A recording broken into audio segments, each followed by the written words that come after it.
여러분 안녕하세요. 세계지리 스텝 바이 스텝 유탐스러운 세계지리의 진짜곰 이진웅입니다. 오늘은 26번째 시간이고요. 인구와 관련된 내용 첫 번째 시간으로 인구 성장 그리고 인구 분포와 관련된 내용도 살펴보도록 하겠습니다. 자, 본격적인 26강 내용 진행하기 전에 지난 시간에 했던 내용 간단하게 살펴볼게요. 자, 지난 시간에는 우리 지역 문화의 특성과 관광이라는 내용으로 학습을 진행했는데요.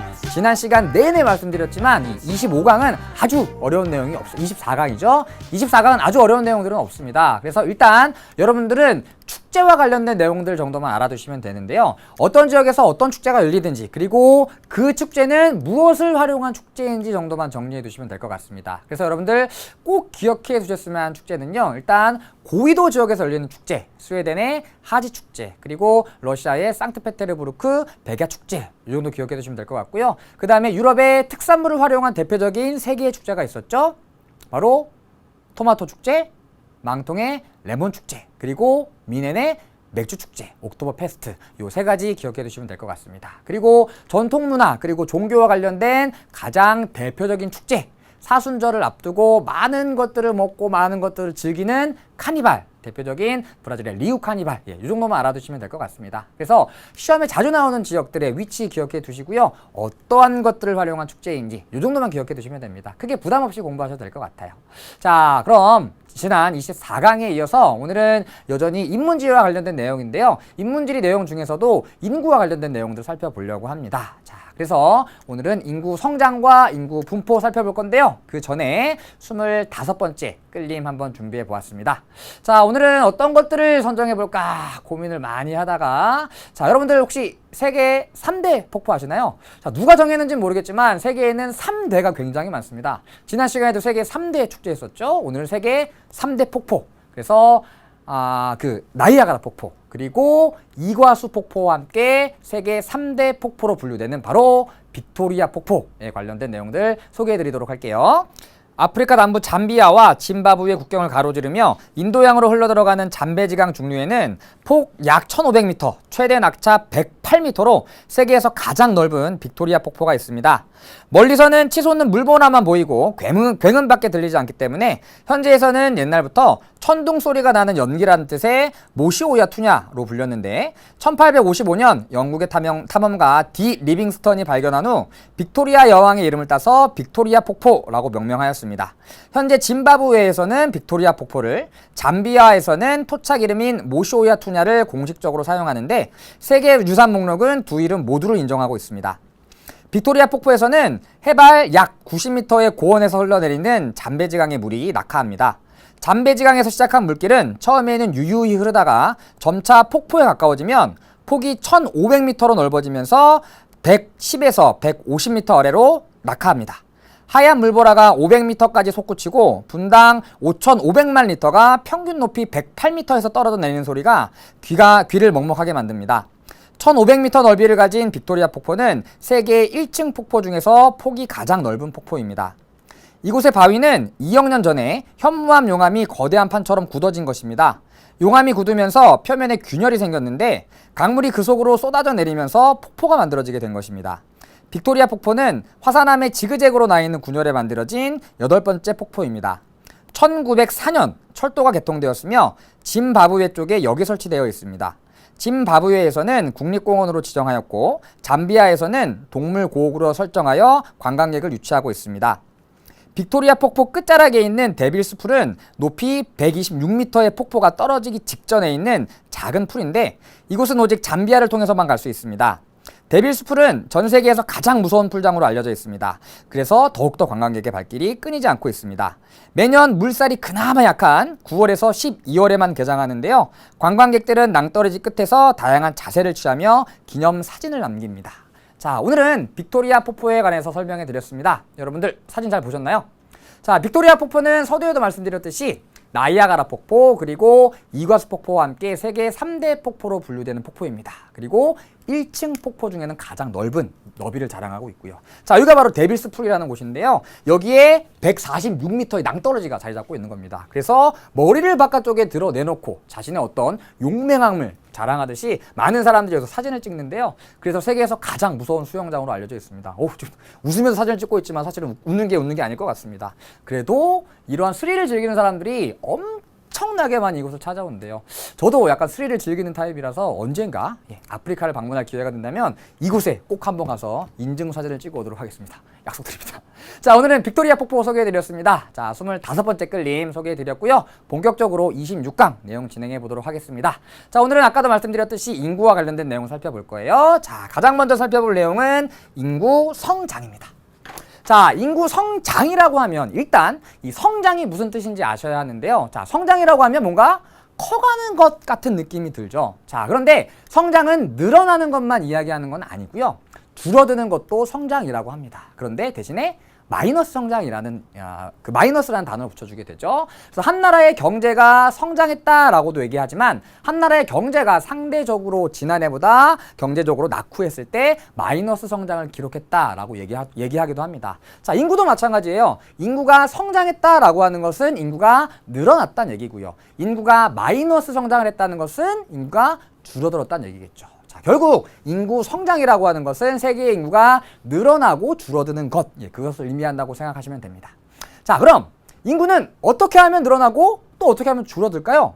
가장 먼저 인구 성장과 관련된 내용을 살펴볼게요. 자, 일단 인구는 어떻게 하면 늘어나고 줄어들 수가 있냐면 두 가지로 나눠볼 수가 있는데요. 첫 번째는 자연적 증감, 두 번째는 사회적 증감입니다. 자, 먼저 자연적 증감부터 살펴보죠. 자, 자연적으로 어떤 지역의 인구가 늘어나기도 하고 때로는 줄어들기도 합니다. 어떨 때 자연적으로 늘어날까요? 새로운 아이가 태어나면 인구가 자연적으로 늘어나는 것이고요. 또한 나이가 다 돼서 또는 교통사고를 당해서 또는 질병에 걸려서 사망을 하게 되면 자연적으로 인구가 감소하게 되는 것이죠.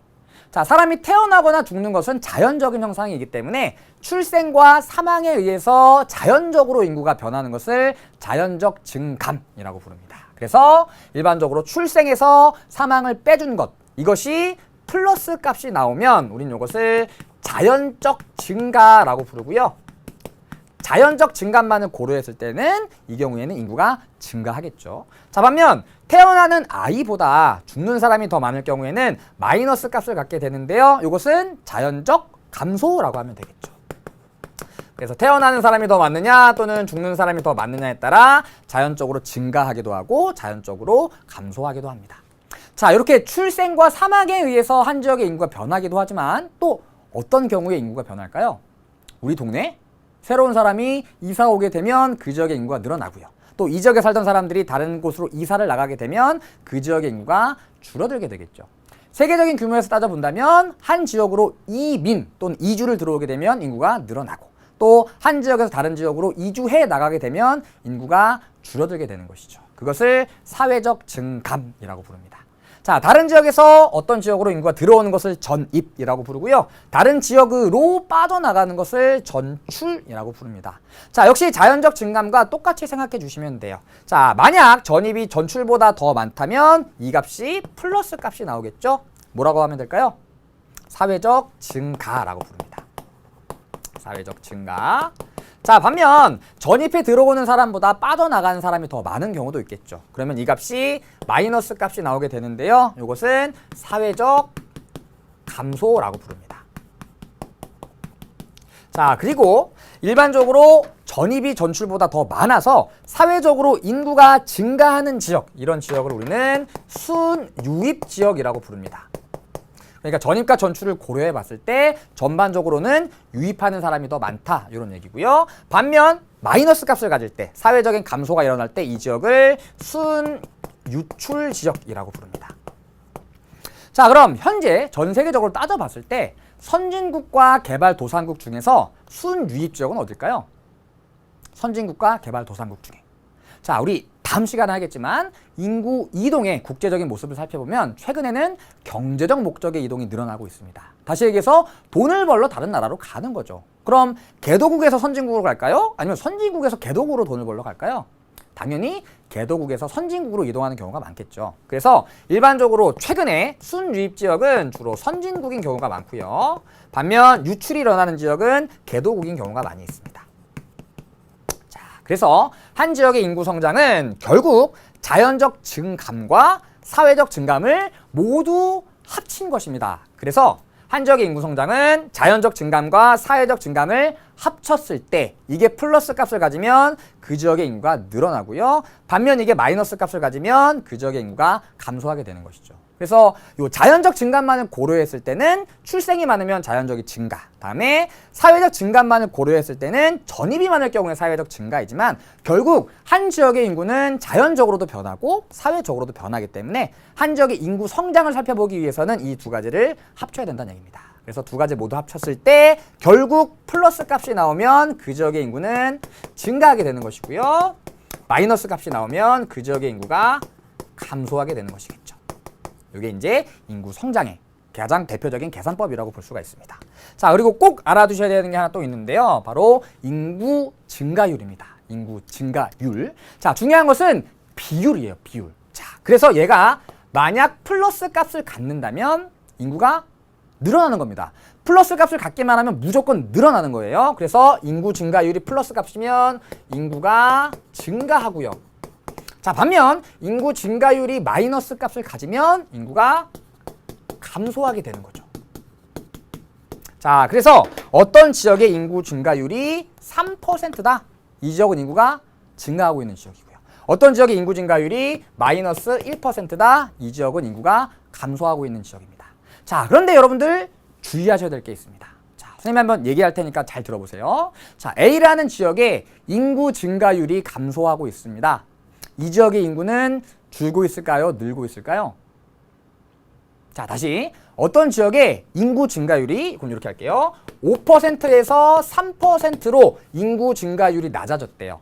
이 지역의 인구는 늘고 있을까요? 줄고 있을까요? 이 지역의 인구는 늘고 있습니다. 그래서 인구 증가율은 낮아졌지만 여전히 플러스 값을 갖고 있는 거죠. 그래서 플러스 값을 갖기만 하면 무조건 인구가 늘어나고 있는 거예요. 주의하셔야 됩니다. 인구 증가율이 감소했다고 해서 인구가 감소하는 것은 아닙니다. 플러스 값을 가지면 증가, 마이너스 값을 가지면 감소. 꼭 기억해 두시기 바랍니다. 자, 그럼 이 내용 바탕으로 전 세계의 인구 성장 관련된 내용 살펴볼게요. 치우겠습니다. 자, 먼저 인구 변화, 전 세계 인구 변화 한번 살펴보도록 하겠습니다. 자, 전 세계의 인구는 산업혁명 이전에 약 5억 명에서 2013년 기준으로 전 세계 인구가 약 71억 명으로 무려 14배 가까이 늘어났죠. 거의 300년이 안 되는 기간 동안 14배 가까이 인구가 급격하게 늘어나게 됩니다. 자, 그럼 인구가 왜 이렇게 늘어났느냐? 성장 요인을 살펴보면 첫 번째, 생활 수준이 향상됩니다. 자, 산업화를 통해서 경제적 성장을 이룩하게 되고요. 생활 수준이 보다 향상되면서 이제 먹고 살만해지는 거죠. 보다 건강을 챙기게 되고, 예전에 막 아무거나 주워 먹었다면 이거 몸에 나쁜데 몸에 좋은 거 먹어야지, 야채 먹어야지, 야 고기 먹으면 안 돼, 뭐 이렇게 되기도 하고요. 또 전체적으로 도시 자체가 경제적으로 성장하게 되면서 깨끗해지겠죠. 위생 상태도 좋아지고, 그러면서 생활 수준이 향상됨에 따라 인구가 자연스레 늘어나게 되는 것이죠. 두 번째, 사망률이 감소하게 되면서 인구가 늘어납니다. 왜냐하면 출생은 그대로인데 사망이 감소하면 전반적으로 인구는 늘어나게 되겠죠. 그래서 의료기술이 발달함에 따라 예전에는 뭐 암 걸리면 무조건 죽는다고 봤죠. 그런데 지금은 암에 걸려도 완치가 가능하고요. 그리고 암에 걸린다고 죽을 병이라는 건 죽을 병인 건 아니죠. 이렇게 의료기술이 발달함에 따라 사람들의 평균 수명이 연장되고요. 그리고 예전에는 이 질병에 걸리면 죽었었는데 지금은 더 이상 죽지 않으면서 인구 자체가 늘어나게 되는 거죠. 그리고 위생환경이 개선되면서 역시 사망률이 감소하고 있고요. 자, 다음 세 번째. 자, 그리고 경제성장으로 인구 부양력이 늘어나면서 역시 세계의 인구가 이렇게 늘어나게 됩니다. 자, 다시 얘기해서 먹고 사람들을 먹여 살릴 수 있는 그 능력 자체가 늘어났다는 얘기입니다. 이 인구 부양력은 사람들을 부양할 수 있는 능력, 먹여 살릴 수 있는 능력. 그러니까 쉽게 얘기하면 식량 생산을 보다 많이 할 수 있게 됐다. 경제적으로 더 성장했다. 이런 얘기입니다. 예전에는 1000명을 낳으면 얘네들을 먹여 살릴 만한 식량이 없었기 때문에 1000명 중에 100명은 죽었어요. 이렇게 가정을 해본다면 지금은 인구 부양력이 늘어나면서 충분히 1000명을 넘어서 2000명까지 먹여 살릴 수 있게 된 거죠. 그러니까 전 세계 인구 자체가 늘어나게 되는 겁니다. 그래서 인구 부양력이 증대되었다. 자, 그럼 이러한 인구 성장을 우리 선진국 그리고 개도국 이 두 지역을 비교하면서 한번 살펴볼게요. 선진국과 개발도상국의 인구 성장. 자, 첫 번째는 선진국입니다. 자, 선진국은 일단 출생률이 굉장히 낮아요. 자, 선진국에서 이렇게 출생률이 낮게 나타나는 이유는 여러 가지가 있는데요. 첫 번째, 여성의 사회적 진출이 증가하게 됩니다. 맞벌이가 늘어나게 되고요. 그리고 가치관이 변화하게 되죠. 최근에 결혼을 하지 않아도 충분히 잘 살 수 있는 사람들도 많이 늘어나고 있죠. 골드 미스, 뭐 골드 중년 이런 사람들이 늘어나고 있고요. 여러분 혹시 딩크족이라고 아세요? 결혼을 해서 맞벌이하면서 살아가지만 아이를 갖지 않는 사람들. 예전에는 결혼하면 무조건 아이를 가져야 한다라는 인식이 팽배했었지만 지금은 가치관이 변했죠. 우리도 삶이 있는데 굳이 아이를 낳으면서 아이를 위해서 우리 삶을 살아야 되느냐, 우리 삶을 희생해야 되느냐? 아니다. 우리는 아이를 낳지 않고 우리 둘이 행복하게 살겠다. 이런 사람들을 딩크족이라고 하는데요. 그만큼 과거와는 가치관이 달라지게 된 것이죠. 그러면서 아이를 낳지 않게 되고요.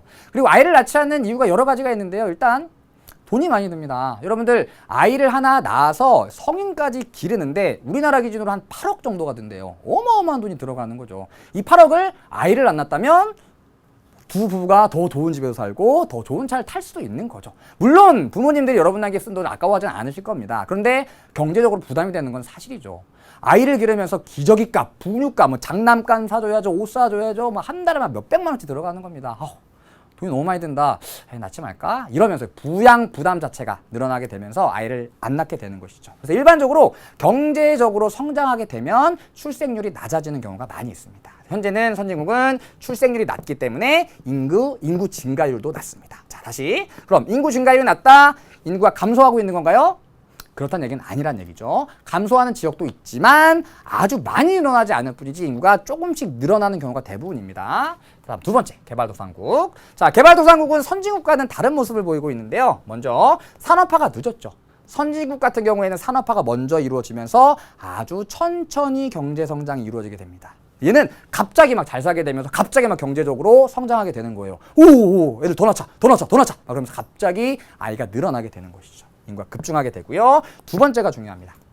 자, 결국 개발도상국은 사망률은 감소하고 있어요. 왜냐하면 경제적으로 성장하고 의료기술이 발달하면서 사망률 자체, 죽는 사람 자체가 줄어드는 것이죠. 하지만 여전히 높은 출생률 덕분에 전체적인 인구는 늘어나고 있는 것이죠. 자, 무슨 얘기냐면 과거에는 출생률이 이만큼이었고 사망률이 요만큼이었다면 출생에서 사망을 뺀 요만큼이 이제 인구가 성장하는 부분이었다고 본다면 출생률은 여전히 높은데 사망률이 낮아지니까 늘어난 인구가 점점 더 많아지게 되는 것이죠. 그래서 사망률은 감소하지만 출생률이 여전히 높아서 인구가 급격히 늘어나고 있다. 이게 바로 개발도상국의 현재의 모습입니다. 자, 그럼 이 내용을 정리해보자면 우리 이렇게 정리할 수가 있겠죠. 자, 최근 세계의 인구 성장은 선진국이 주도하고 있나요? 개발도상국이 주도하고 있나요? 다시 얘기해서 누구에 의해서 전 세계 인구가 급격하게 늘어나고 있는 거죠? 바로 개발도상국에 의해서. 그래서 최근 인구 성장은 개발도상국이 주도하고 있다. 이게 세계 인구 성장의 첫 번째 포인트입니다. 자, 그럼 자료 몇 개 보죠. 자, 여러분 교재에 있는 탐스런 자료입니다. 자, 먼저 좌측 상단에 있는 자료부터 보죠. 자, 선진국과 개발도상국의 인구 변화를 나타낸 자료입니다. 자, 1950년을 살펴보면 이때도 선진국보다는 개발도상국의 인구가 더 많았죠. 그런데 점차 해가 지남에 따라 선진국의 인구는 큰 변화가 없지만 개발도상국의 인구가 급격하게 늘어나고 있습니다. 그 결과 전체 세계 인구에서 개발도상국이 차지하는 비중이 늘어나고 있는 것이죠. 그래서 최근에 인구 성장은 개발도상국이 주도하고 있다라고 표현할 수 있는 겁니다. 자, 이 그래프도 마찬가지죠. 자, 일반적으로 유럽 및 러시아 그리고 북아메리카가 선진국으로 분류되고 있습니다. 자, 2025년이 되면 전체 세계 인구에서 선진국이 차지하는 비중은 요만큼이지만 개발도상국이 차지하는 비중은 이만큼이 되는 거죠. 그래서 최근 전 세계적인 인구 성장은 개발도상국이 이끌고 있다. 여기까지 알아두시면 됩니다. 자, 그럼 우리 인구 성장과 관련된 자료 몇 가지 한번 준비해봤어요. 우리 교재에 나와 있지 않지만 여러분들 알아두시면 좋을 것 같은 자료를 몇 개 준비해봤습니다. 자, 먼저 첫 번째 국가별 인구 순위입니다. 자, 인구는 해마다 달라지기 때문에 아주 정확하게 암기하고 있을 필요는 없습니다. 그런데 전반적인 순위 자체는 크게 변동하지 않습니다. 그래서 한 1위부터 5위까지 정도는 알아두시면 문제 풀이하는 데 굉장히 큰 도움이 됩니다. 자, 일단 전 세계 1위, 너무나도 잘 알고 있는 중국입니다. 공식적인 인구가 13억 6천만인데요. 아직 알려지지 않은 저 깊은 산골짜기에 주민등록도 하지 않은 어느 노부부가 먼 높은 산 꼭대기에서 기르고 있는 이런 아이까지 합치면 16억을 넘어설 것이다 라고 예상을 하고 있대요. 그래서 중국의 이 16억 인구가 한 달 한시에 쿵 하고 뜨면 전 세계 지진이 일어날 것이다 이렇게 예측한 학자도 있던데요. 그만큼 어마어마한 인구가 중국에 거주하고 있습니다. 그리고 거기에 버금가는 나라가 바로 인도죠. 12억 6천만. 그리고 현재 인도는 중국보다 인구 성장률이 더 높습니다. 더 빠르게 증가하고 있습니다. 그래서 몇 년이 지나면 아마도 인도가 중국의 인구를 앞지르지 않겠냐 이렇게 예상하는 학자들도 있습니다. 어쨌든 압도적이죠. 3등이 미국입니다. 고작 여기에 비하면 고작 3천인 거죠. 3억인 거죠. 고작 3억. 예. 물론 3억도 엄청나게 많죠. 우리나라의 인구가 한 5천만 정도 되니까. 그런데 중국과 인도에 비교하니 왠지 초라해 보이는 인구입니다. 미국이 3등이고요. 그 다음에 동남아시아에 있는 인도네시아. 인구 굉장히 많습니다. 2억 5천만. 그래서 우리 종교할 때 했었죠. 인도네시아는 전체 국민 중에 이슬람교 신자의 비중은 아주 높지는 않으나 인구 자체가 많아서 전 세계에서 무슬림, 이슬람교 신자 수가 가장 많은 나라입니다. 인구가 많기 때문에 2억 5천. 그다음에 브라질, 라틴 아메리카에서 인구가 가장 많고요. 2억입니다. 2억. 그다음에 6위부터 10위까지는 고만고만하죠. 1억 9천, 7천, 6천, 5천, 3천만 이렇게 10위까지 살펴볼 수 있는데요. 5위까지는 알아두시면 조금 도움이 되실 것 같아요. 지도를 한번 보죠. 자, 이것은 이제 각 나라의 인구를 하나의 스퀘어, 한 칸으로 표현한 지도인데요. 한눈에 보면 어떤 나라가 인구가 많은지 알 수가 있습니다. 역시 가장 인구가 많은 중국과 인도, 압도적인 국가의 크기를 자랑하고 있습니다. 그리고 미국 인구 3위라 그랬죠. 그런데 말씀드렸듯이 중국과 인도에 비한다면 상대적으로 좀 초라하죠. 하지만 인구 3위에 세계적인 인구 대국입니다. 자, 그리고 전반적으로 이쪽 사막이 나타난 요 서남아시아 지역은 전반적으로 인구가 적은 편이고요. 라틴 아메리카에서도 브라질은 인구가 많지만 이쪽 남부 지역은 전반적으로 인구가 적게 나타나는 편입니다. 그래서 이렇게 인구 숫자에 따라서 세계 지도를 표현해 볼 수도 있습니다. 자, 다음 자료 살펴보죠. 자, 다음 자료는 국가별 인구 밀도 순위입니다. 2014년과 15년의 자료인데요. 일단 전 세계에서 인구 밀도가 가장 높은 나라 압도적이죠. 싱가포르입니다. 1제곱킬로미터당 7,600명이 살고 있대요. 어마어마한 겁니다. 6등이 우리나라인데 505명이에요. 우리나라의 몇 배인가요? 14배 정도 되는 거죠. 그런데 싱가포르는 도시국가예요. 굉장히 국가의 면적 자체가 작습니다. 그래서 나라가 넓으면 넓을수록 일반적으로 인구 밀도는 낮게 나타나거든요. 그래서 너무 작은 나라 빼고 그 다음에 도시국가를 제외하고 어느 정도의 면적을 갖춘 나라 중에서 인구 밀도가 가장 높은 나라는 방글라데시예요. 싱가포르는 도시국가고요. 바레인은 국가의 크기가 굉장히 작습니다. 그래서 방글라데시 1,100명. 우리나라도 세계적으로 굉장히 인구 밀도가 높은 나라 중에 하나인데요. 방글라데시의 절반밖에 안 되죠. 어마어마하게 많은 사람들이 방글라데시에 모여 살고 있습니다. 그래서 우리 다음 시간에 방글라데시 사진 볼 건데요. 깜짝 놀라실 겁니다. 뭐 버스에 사람들 막 가득 차 있고요. 막 기차에 사람들 막 매달려 있고요. 어마어마하게 사람들이 한 곳에 밀집되어 살아가고 있습니다. 특히 방글라데시는요. 세계적으로 쌀 생산량이 많아서 인구 부양량이 굉장히 높아요. 그래가지고 굉장히 많은 아이를 출산하고 있죠. 인구 밀도도 알아두시고요. 다음 자료는 인구 증가율 순위입니다. 자, 인구 증가율은 2005년부터 2010년까지를 통계낸 건데요. 일단 한눈에 딱 봤을 때 굉장히 특이한 나라가 하나 있죠. 압도적인 인구 성장률을 보이는 카타르입니다. 무려 10.65%의 인구 증가율을 보이고 있습니다. 자, 근데 얘는 약간 열외예요. 카타르는요, 굉장히 잘 사는 나라입니다. 1인당 GDP, 1인당 국민 총생산이 세계 최상위권에 위치해 있는 나라예요. 복지 혜택이 어마어마하죠. 석유, 천연가스를 판 돈을 이용해서 국가, 자기 국민들을 어마어마하게 먹여 살리고 있습니다. 여기 공공요금 안 냅니다. 수도세, 전기세 다 공짜고요. 유치원부터 대학교까지, 심지어 다른 나라에 유학 가는 것도 나라에서 다 지원을 해줍니다. 그리고 20살이 되면 사람들한테 일정 면적의 토지를 다 준대요. 그 다음에 10년이 지나면 그 토지가 자신의 것이 되고요. 그 다음에 성인에게 성인 연봉은 아무것도 안 해도 아무것도 안 하는 성인의 연봉이 6천만 원입니다. 그냥 가만히 숨만 쉬고 있어도 6천만 원 주는 거예요. 결혼하면 1억. 어마어마한 거죠. 그러다 보니까 카타르 사람들이 잘 일을 안 하려고 그러는데요. 그래가지고 최근에 석유와 천연가스를 판매한 돈으로 이 나라의 다양한 시설물들을 만들고 있습니다. 뭐 댐도 만들고요, 뭐 도로도 만들고 발전소도 만들고. 그런데 일할 사람이 없는 거죠. 그러니까 다른 나라에서 외국인 노동자들이 카타르로 유입해 들어오고 있는 거예요. 그래가지고 인구 증가율이 어마어마하게 높게 나타나고 있는 거죠. 자, 근데 카타르 굉장히 살기 좋아 보이지만 굉장히 큰 단점이 하나 있습니다. 물론 다른 나라의 이민도 잘 받지 않고요. 국제 결혼도 잘 인정하지 않는데요. 다른 나라 사람과 결혼을 하면 이러한 복지 혜택이 다 박탈된답니다. 자, 그리고 너무나도 많은 혜택이 주어지지만 여름철의 최고 온도가 55도! 55도! 네, 살고 싶으십니까? 그래도 55도라도 이 정도 하면 좀 살고 싶지 않을까요? 가고 싶은 나라 중에 하나입니다. 카타르.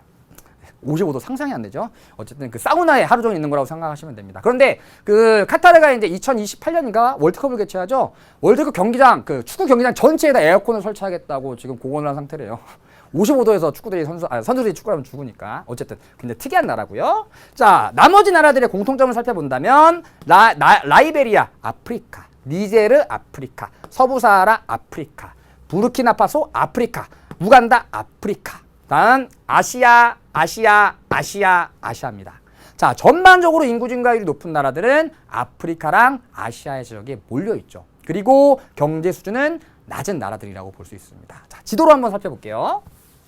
자, 이 지도는 연평균 인구 성장률을 나타낸 지도인데요. 빨가면 빨갈수록 인구 성장률이 높은 지역입니다. 가장 한눈에 딱 봤을 때 연평균 인구 성장이 높은 지역 아프리카죠. 거의 뭐 대륙 전체가 빨간색으로 나타나고 있습니다. 반면 유럽 그리고 러시아 지역은 인구가 감소하거나 굉장히 연평균 인구 성장률이 낮은 나라이고요. 다음에 앵글로 아메리카도 경제 수준이 높기 때문에 연평균 인구 성장률이 낮은 편입니다. 하지만 아프리카 그리고 서남아시아 지역 그리고 남부아시아 지역은 엄청나게 여전히 인구 성장이 높습니다. 그래서 세계적으로 인구 성장을 주도하고 있죠. 그리고 여기 있는 라틴 아메리카도 마찬가지죠.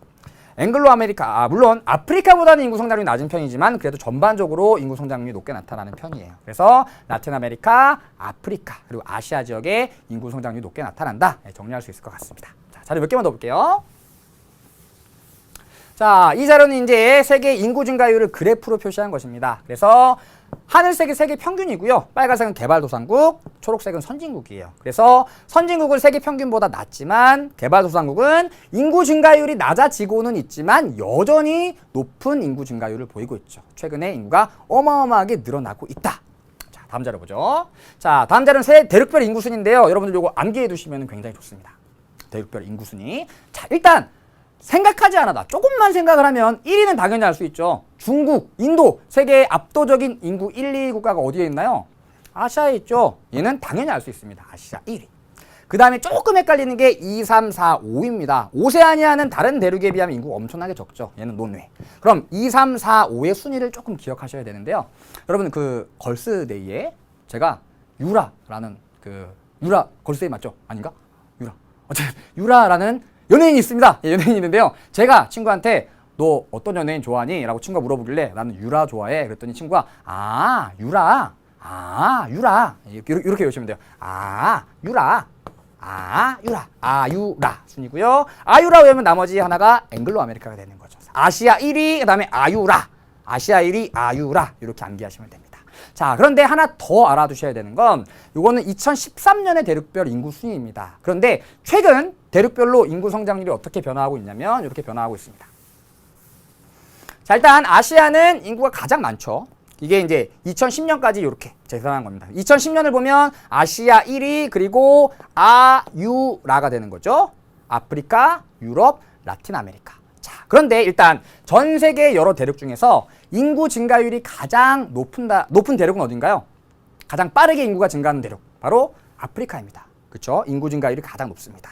주의하셔야 될 것은 인구 증가율은 가장 높지만 인구가 가장 많은 것은 아니라는 거. 인구 증가율이 가장 높다. 자, 그리고 2030에서 50년 가까이 되면 라틴 아메리카가 유럽을 앞지르게 됩니다.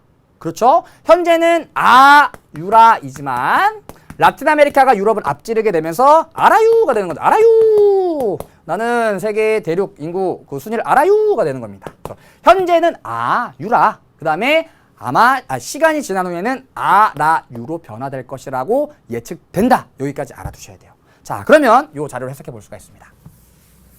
자, 2013년과 2050년에 세계의 여러 대륙의 추정 인구를 나타내고 있는데요. 2013년 분홍색입니다. 자, 일단 가장 많은 거 B가 아시아가 되겠죠.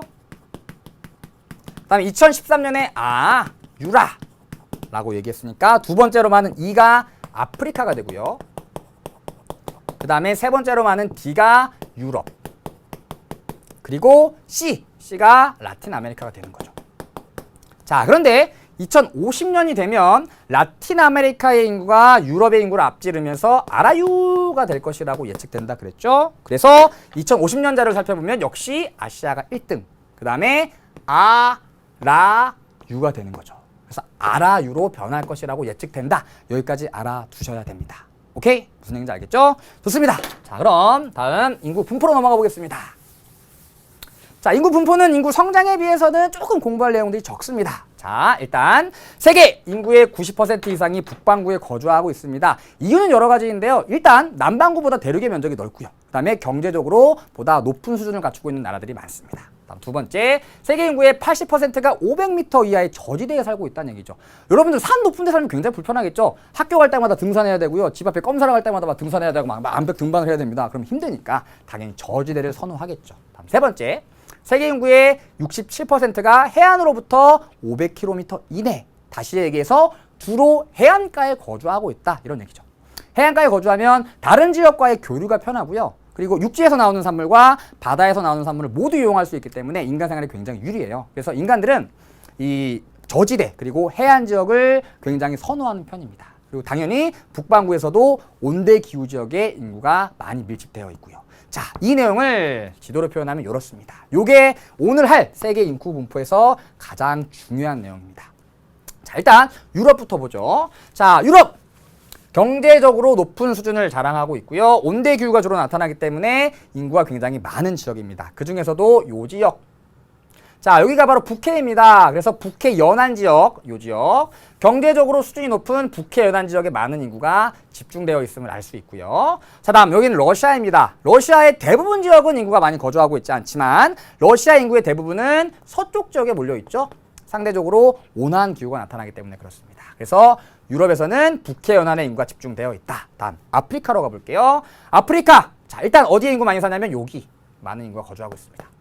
자, 아프리카는 전반적으로 탁상지 형태를 띠게 되는데요. 그 중에서 여기 기니만 연안은 상대적으로 저지대, 다시 얘기해서 해발 고도가 낮은 지역이기 때문에 많은 인구가 거주하고 있고요. 그리고 다른 지역과의 교류가 굉장히 편리한 지역입니다. 그래서 인구 비중이 높고요. 다음 여기 에티오피아 고원, 아비시니아 고원이라고도 부르는 여기 저지대에 비해서 상대적으로 서늘한 기후가 나타나기 때문에 많은 인구가 거주하고 있는 곳이고요. 자, 다음 아시아 보죠. 아, 볼 것도 없죠. 인도, 중국, 어마어마한 인구가 이곳에 집중되어 있습니다. 자, 그런데 인도는 전반적으로 인구가 다 많이 분포하고 있는데요. 중국 같은 경우에는 중국은 약간 닭 모양처럼 생겼는데 닭 중에서도 동쪽 지역에 모여 있는 것을 알 수 있죠. 자, 중국은 서쪽 지역의 사막 그리고 고산 지역에 나타나기 때문에 중국의 대부분 인구는 동부 해안 지역에 몰려 있는 경우가 많이 있습니다. 다음 오세아니아 보죠. 호주부터 보겠습니다. 자, 호주는 국토의 70%가 건조기후입니다. 따라서 내륙 지역은 사는 사람들이 많이 없지만 온대기후가 나타나는 남동부 해안가에는 많은 사람들이 거주하고 있습니다. 다음 앵글로 아메리카. 자, 미국에서 가장 경제적으로 높은 수준을 유지하고 있는 지역은 북동부 해안 지역이죠. 메갈로폴리스라고 해서 수많은 대도시가 이 지역에 밀집되어 있습니다. 그래서 미국의 북동부 지역. 다음에 라틴 아메리카. 자, 일단 브라질 같은 경우에는 해안 지역에 많은 인구가 모여 있고요. 다음에 안데스 산맥에는 고산 지역에 많은 사람들이 모여 살고 있는 것을 알 수 있습니다. 왜냐하면 적도를 비롯한 열대 기후 지역에서 상대적으로 서늘한 고산 기후가 나타나기 때문이죠. 그리고 해안가에 많은 사람들이 밀집되어 있는 것도 살펴볼 수가 있습니다. 자, 이렇게 인구가 밀집된 지역이 있는 반면 인구가 희박한 지역도 있습니다. 자, 먼저 여기 분포한 인구가 거의 없습니다. 여기도 마찬가지죠. 왜 사람들이 살지 않을까요? 이유는 간단하죠. 추워서. 자, 다음 아프리카를 바라보면 뭔가 우리가 알고 있는 지형이 한눈에 보이는 듯합니다. 바로 여기입니다. 여기 뭐 있죠? 사하라 사막 있죠. 사하라 사막 있는 곳에서 역시 인구가 적게 거주하고요. 그리고 중국의 서쪽 지역 고원과 사막에 나타나기 때문에 인구 비중이 적게 나타납니다. 그리고 여기 아마존 밀림이 나타나는 곳이죠. 역시 사람이 거주하기에는 유리하지 않은 불리한 곳입니다. 그래서 인구 분포가 희박한 편입니다. 그래서 어떤 지역이 인구가 많은지, 어떤 지역은 인구가 희박한지, 많다면 왜 많은지, 적다면 왜 적은지를 잘 정리해 두셔야 돼요. 그럼 정리해 봅시다. 아, 이건 넘기고요. 정리해 볼게요. 인구 밀집 지역. 자, 일단 전 세계적으로 인구가 밀집되어 있는 지역은 농업에 유리하거나 공업이 발달한 곳입니다. 특히 남부아시아나 동남아시아 같은 경우에는 계절풍의 영향을 받아서 쌀과 같은 곡물 생산량이 많아서 인구 부양력이 높기 때문에 많은 인구가 집중되어 있고요. 일본, 중국, 그 다음에 북서유럽, 북아메리카 동부 같은 경우에는 공업이 발달해서 경제적으로 경제 수준이 높기 때문에 많은 인구가 밀집되어 있죠. 그래서 대륙별로 살펴보면 두 번째, 유럽.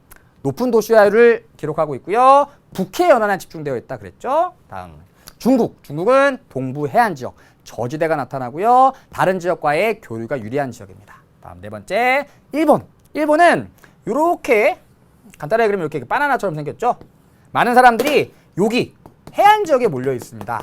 여기에 있는 바다가 바로 태평양인데요. 태평양 연안에 많은 사람들이 모여 있습니다.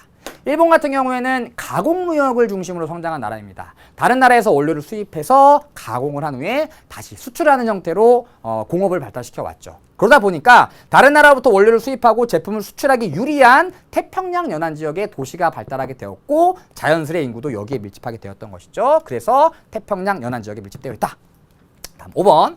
미국은 어디? 뉴욕, 그다음에 워싱턴 등이 있는 북동부 해안 지역. 다음 마지막 라틴 아메리카는 고산 및 해안 지역. 상대적으로 서늘하고요. 다른 지역과의 교류가 유리한 지역. 많은 인구가 거주하고 있습니다. 인구 밀집 지역이고요. 인구가 밀집되어 있는 지역이 있으면 희박한 지역도 있겠죠. 인구 희박 지역. 자, 먼저 기후 및 지형 조건이 불리한 곳, 그리고 경제 활동이 어렵거나 교통이 불편한 곳은 인구가 많이 거주하고 있지 않습니다. 어떤 지역들이 있냐면 기온이 낮은 곳, 대표적인 곳이 시베리아, 엄청 춥죠. 그다음에 캐나다의 북부죠. 그래서 캐나다의 대부분의 인구는 미국과의 국경지대에 밀집되어 있는 경우가 많고요. 양쪽 해안가에도 많은 인구가 모여 살지만 북쪽은 인구가 굉장히 희박한 편이에요. 다음 사막, 대표적인 게 사하라, 그리고 오스트레일리아의 내륙 지역, 다음에 열대 우림, 대표적인 게 아마존 분지가 되겠죠. 너무 울창하고 기온도 높고 습도도 높고요. 곤충도 너무 많고요. 사람이 살기에는 적합하지 않아요. 다음 열대우림 마지막이네요. 여기까지 살펴봤습니다. 그래서 인구 희박 지역까지 살펴봤습니다. 자, 그래서 우리 인구 성장 살펴봤고요. 두 번째로 인구 분포 살펴봤습니다. 자, 여기까지 인구 성장과 분포는 마치고요. 그 다음에 여러분 교재 아래쪽 우측 하단에 있는 내용, 그리고 뒤로 넘겨보면은 아마 요 그래프가 나와 있을 겁니다. 요거는 인구 구조와 관련된 그래프인데요. 오늘 배웠던 내용과도 어느 정도 관련이 있고 다음 시간에 할 내용을 미리 다져보는 차원에서 오늘 요 그래프까지만 살펴보고 갈게요. 자, 요 그래프는 경제 수준에 따른 인구 구조를 보여주는 그래프인데요. 이름이 인구 변천 모형이라고 부르는 겁니다. 그래서 전 세계의 대부분의 나라는 경제 수준의 발전에 따라, 경제 성장에 따라 이와 같은 과정을 거치면서 인구가 성장한다라는 것을 제시한 모형이에요. 자, 그럼 첫 번째 보죠. 첫 번째는 1단계 고위 정체기라고 부릅니다. 자, 일단 요 하늘색이 사망률을 나타내는 것이고요. 초록색은 출생률을 나타내고 있죠. 1단계에서는 출생률도 높고요. 사망률도 높습니다. 그래서 많이 태어나지만 그만큼 많이 죽는 단계예요. 그러다 보니까 태어난 만큼 많이 죽으니까 인구는 많이 늘어나지 않겠죠. 그래서 낮은 수준에서 인구가 그러니까 적은 수의 인구에서 정체되어 있는 상태입니다. 그래서 출생률과 사망률이 높은 단계에서 정체되어 있다. 그래서 고위 정체기라고 부르고요. 많이 태어나고 또 많이 죽기 때문에 이 시기를 다산다사의 시기라고 부르기도 하죠. 그리고 태어나는 만큼 또 그만큼 많이 죽기 때문에 자연 증가율은 낮게 나타나는 편입니다. 다음 두 번째, 초기 팽창 단계인데요. 출생률은 기존과 비슷하게 유지되지만 사망률이 급격하게 낮아지게 됩니다. 출생에서 사망률을 뺀 것이 자연 증가라고 했으니까 갑자기 인구가 늘어나게 되는 것이죠. 자, 이 시기는 여전히 높은 출생률이기 때문에 다산, 그리고 사망률이 줄어들기 때문에 감사 단계라고 부릅니다. 그래서 출생률은 매우 높고요. 사망률이 급격하게 감소하면서 자연 증가율이 2% 이상, 인구가 급격하게 팽창하는 단계입니다. 그래서 초기 팽창 단계라고 부르죠. 자, 그리고 3단계로 오면 이번에는 사망률에 의해서 출생률이 감소하게 됩니다. 그리고 2단계 때 낮아졌던 사망률은 3단계에 이르면 낮은 단계에서 유지되게 되겠죠. 그래서 이 시기는 감산, 태어나는 출생률이 줄어들고요. 사망률은 낮은 상태를 유지한 단계, 감산소사라고 부릅니다. 역시 출생에서 사망을 뺀 요게 인구의 자연 증가 분이기 때문에 여전히 인구는 늘어나고 있는 것이죠. 그래서 후기 팽창 단계라고 부릅니다. 그리고 마지막 단계, 저위 정체기인데요. 4단계에서는 출생률과 사망률이 모두 낮은 단계에서 정체되어 있다. 그래서 저위 정체기라고 부릅니다. 사망률도 낮고요. 출생률도 낮고 사망률도 낮기 때문에 소산소사의 단계이고요. 출생과 사망의 차이가 별로 없기 때문에 자연 증가율은 매우 낮은 단계죠. 그래서 최초에 경제가 성장하기 전에는 이와 같은 1단계 고위정체기에 머물렀다가 경제가 성장함에 따라 2단계, 3단계, 4단계로 이동하게 되는 것입니다. 그럼 최근 선진국들은 몇 단계에 대부분 속해 있을까요? 당연히 4단계에 속해 있겠죠. 그리고 저개발국들은 주로 1단계에 속해 있는 경우가 많고요. 개발도상국 같은 경우에는 2단계와 3단계로 넘어오는 경우들이 많이 있습니다. 그래서 최근의 인구 성장을 개발도상국이 주도하는 이유가 바로 여기에 있는 것이죠. 인구의 자연 증가가 이루어지는 단계이기 때문에. 그래서 그래프를 살펴보면 이렇습니다. 자, 이거는 국가별 출생률과 사망률을 나타내는 자료인데요. 자, 오른쪽 상단에 위치하고 있는 나라들, 차드, 앙골라, 말리, 니제르, 이런 나라들은 출생률도 높고요, 사망률도 높은 나라죠. 다산, 다사 또는 다산 감사의 단계에 위치해 있는 나라들이라고 할 수 있습니다. 경제 수준은 전반적으로 낮은 편이고요. 반면 경제 수준이 높은 독일, 그리고 일본, 한국, 싱가포르는 출생률 굉장히 낮고요, 사망률도 낮은 편이죠. 그 특징적인 것은 독일의 사망률이 굉장히 높게 나타나는데요. 이 독일의 사망률은 이 차 사고로 비롯된 것들이 굉장히 많대요. 아우토반 이런 데서 많은 사람들이 교통사고로 죽는 경우도 많고요. 또 음주를 많이 한답니다. 그 술 문화가 많이 발달해서. 그리고 공업이 발달해가지고 공장에서 일하다가 사고로 죽는 사람들도 많고요. 그래서 사망률이 높게 나타나는 편이라 그러더라고요. 그래서 선진국들은 전반적으로 출생률 낮고요, 사망률도 낮게 나타난다. 반면 경제 수준이 낮을수록 출생률과 사망률이 높게 나타난다. 여기까지 정리해 두시면 됩니다. 자, 오늘 제가 준비한 내용은 여기까지고요. 우리 오늘 공부한 내용 토대로 어떤 문제들이 출제되는지 문제 몇 개 풀어볼게요. 자, 첫 번째 문제는 144페이지의 기본 문제 3번입니다. 자, 지도는 어떤 지표의 크기를 국가의 면적으로 환산해 그린 것이래요. 이 지표로 옳은 것을 고르랍니다. 자, 이런 문제 여러분들 굉장히 어려워하는 유형 중에 하나인데요. 정답 찾으려 하지 말고요, 아닌 것들 하나씩 지어가시면 오히려 정답을 찾아가기 굉장히 쉽거든요. 그런데 이 문제는 굉장히 쉬운 문제입니다. 딱 한눈에 봐도 엄청나게 크게 그려져 있는 나라가 딱 두 개 있죠. 중국, 인도입니다. 아하, 중국, 인도네 인구수일 거야 라고 추측할 수가 있겠죠. 그래서 정답은 일단 1번이에요. 자, 그리고 그리고 2번 중위 연령은 다음 시간에 배울 건데요. 일반적으로 선진국일수록 중위 연령이 높게 나타납니다. 그래서 유럽 지역에서 중위 연령이 높기 때문에 크게 그려져야 되는데 그렇지 않죠. 미국도 마찬가지고요. 그래서 안 되는 겁니다. 다음, 합계 출산율, 상대적으로 경제 수준이 낮은 나라에서 높게 나타난다 그랬죠. 그런데 아프리카의 지역들 낮은 경우가 많죠. 그래서 안 되는 거고요. 다음, 유소년 부양비는 얼마만큼의 유소년층을 얼마만큼의 청장년층이 부양하고 있느냐라고 하는 건데요. 일반적으로 출생률이 높을수록 유소년 부양비가 높게 나타납니다. 다시 얘기해서 저개발국일수록 유소년 부양비가 높게 나타난다는 얘기죠. 역시 아프리카에서 낮은 편이기 때문에 안 되고요. 5번 1인당 국내 총생산. 미국 전 세계 1인당은 저기가 아니죠. 1위는 아니지만 인도와 중국이 1인당 국내 총생산에서 1, 2위를 다투고 있진 않죠. 그래서 역시 제외입니다. 정답은 1번 이렇게 찾아갈 수 있는 것이죠. 다음 144페이지의 5번 문제입니다. 자, 그래프는 가나 국가군의 인구 증가율 변화를 나타낸 것이래요. 나 국가군에 대한 가 국가군의 상대적 특징을 그림의 A부터 E에서 고르는 겁니다. 자, 그런데 어마어마한 힌트가 여기 아래 제시되어 있습니다. 가나는 선진국과 개발도상국 중에 하나래요. 아하, 하나는 선진국, 하나는 개발도상국이구나. 자, 그러면 세계 평균의 인구 증가율이 요거고요. 세계 평균보다 인구 증가율이 높게 나타나는 가가 개발도상국이 되고요. 다음에 세계 평균보다 인구 증가율이 낮게 나타나는 나가 선진국이 되겠죠. 자, 우리는 가국가군의 상대적인 특징을 구하는 거니까 개발도상국의 특징을 구해주시면 됩니다. 그래프 나와라. 자, 먼저 유소년층 인구 비중. 유소년층의 인구는 당연히 출생률이 높으면 높을수록 높게 나타나겠죠. 그리고 경제 수준이 낮을수록 일반적으로 출생률은 높게 나타나니까 개발도상국은 선진국보다 유소년 인구 비중이 높게 나타날 것입니다. 따라서 낮은 쪽에 있는 거 지워주시고요.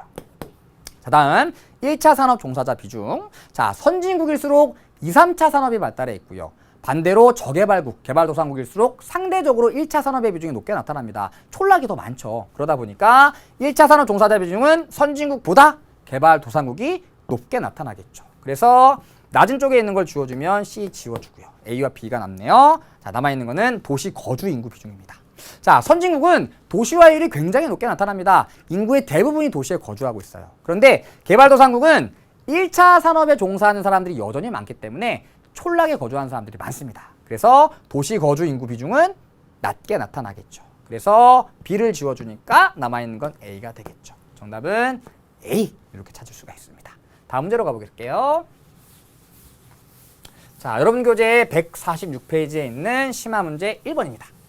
자, 가는 대륙별 인구수를 나타낸 것이래요. A, D 대륙을 나 그래프의 기억부터 리을해서 고르랍니다. 자, 이 문제 굉장히 어려운 문제입니다. 왜냐면 일단 이 대륙의 분류를 관심 있게 살펴보지 않으면 너무나 쉽게 틀릴 수가 있어요. 무슨 얘기냐? 자, A, B, C 나와 있고요. 마지막에 아메리카 제시되어 있죠. 아메리카. 자, 우리 아까 공부했을 때는 아유라였다가 아라유로 변해가고 있다라고 얘기했었습니다. 자, 이때 라는 라틴 아메리카입니다. 그런데 라틴이 아니라 그냥 아메리카로 주어준 거예요. 그렇다는 얘기는 아메리카에는 라틴 아메리카와 앵글로 아메리카가 포함되어 있다는 얘기죠.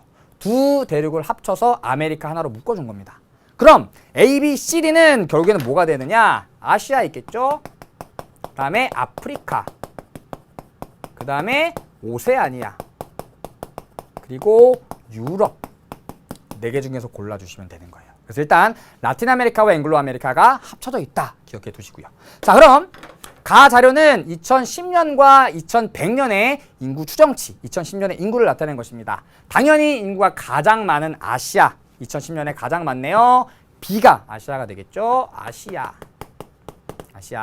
자, 그리고 아프리카는 아시아에 의해서 두 번째로 인구가 많습니다. 그래서 2010년에 아시아 다음에 아프리카.